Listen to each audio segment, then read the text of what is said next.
Who the fuck cares if I'm drunk as hell or not anymore? Jackass has put me through fucking hell on fucking wheels for a year and a half.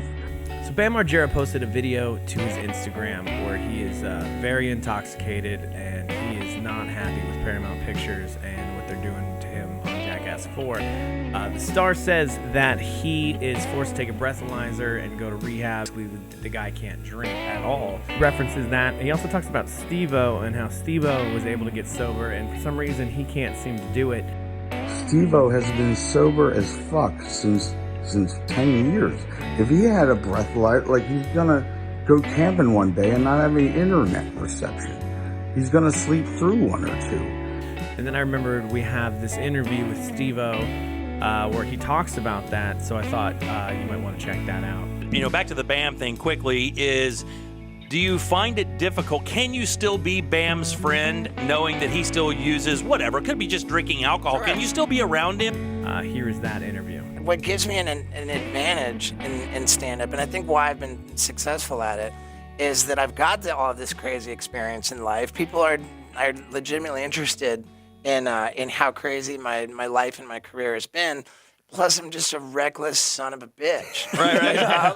like there's so little that I won't freely admit, and I mean, you're about to out a bunch of guys from doing blow with you, so it's not like a whole lot of I mean, you're pretty transparent dude. It's so I don't know. I've been fortunate in my approach to it. I'm so candid and reckless and open.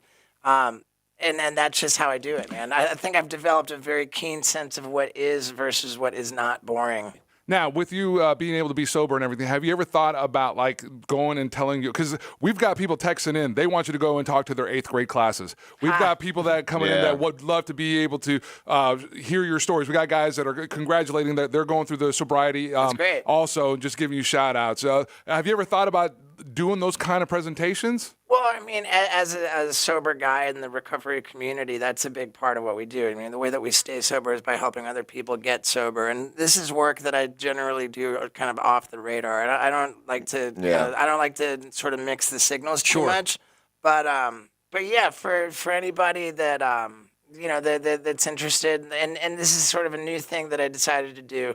Because the book we were talking about, it's this great New York Times bestseller with a 5-star Amazon rating, and I sell them at my shows. I personalize and sign every copy for everybody after the show if they want to buy a book. And if I have any books left over, then the idea is to have a local rehab or whatever the sober living house, and just drop the books onto them. So Bam obviously has had his fights. We've seen it recently. You know, we see Bam after Ryan Dunn passed. You know, you guys, good friend Ryan. It seemed like that had a monumental effect on Bam and his personality. Not it's saying scary that, and sad, to be honest. Well, now it's like some people ask because Knoxville, organized an intervention and locked me up in a psychiatric ward, and I kind of got enough clarity in there to realize, wow, I need help, and I went from the psych ward to rehab, and I've been sober ever since. That's kind of fortunate for me because you can't make someone else decide. So I've had people ask me, do you, have you tried to get through to Bam? And the truth is, you can't force people into it. I have an analogy for recovery, and I'm kind of proud I came up with this one, right? It's like committing to recovery. It's like getting in a swimming pool. Now, if you go up to a swimming pool and you dip your toe into it, the water feels cold. Like if you dip your toe in, it feels cold. And if you think you're going to go and walk in gradually to the swimming pool, you're probably just not, because you're going to take a couple steps in, it's going to get to your ankles, and you're going to be like, okay, this is cold, I'm out of here. Right. The way to get into that pool, just like the way to get into recovery, is just to commit and fully jump in. Now, like, the truth is, like with Bam, and what he's worried about is like, but it's not going to be fun. If I get sober, it's going to be boring. I'm not going to have fun. I want to have fun. I'm sure. Like really diving into recovery, it shocks your system. I'm not going to pretend that it doesn't. But the fact about it is that if you're motivated to it, if you really commit to it, and if you just jump into that pool, if you just start paddling around, it's incredible how quickly when you're in the water, you think to yourself, wow, like turns out this really isn't that cold. How fast you acclimate to it. When you're in that swimming pool, you think, man, I can't believe I just thought this was cold like just a couple minutes ago, and now I'm perfectly comfortable in here.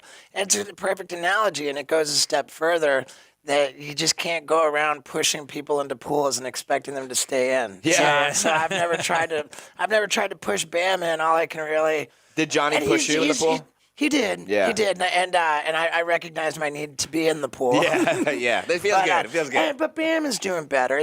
Bam's doing better these days. And I'm not trying to bag on him and say that he's in a tough place. I don't think anybody takes it that way. I just think that, I look at my life and I was saying during the break that with alcoholism and addiction, unlike any other disease, when you treat it and when you recover from it, you're actually better. In a lot of cases, better than you were before, because were it not for me crashing and burning and getting into this way of life, I wouldn't have ever been concerned about my spiritual connection and all of this. Like I came into recovery on defense, trying to get through a day without being so just humiliated, shameful, just the regret, the remorse, the shame. It was really, really bad what I was up to. And I came in on defense, just trying to stay away from that drink or drug.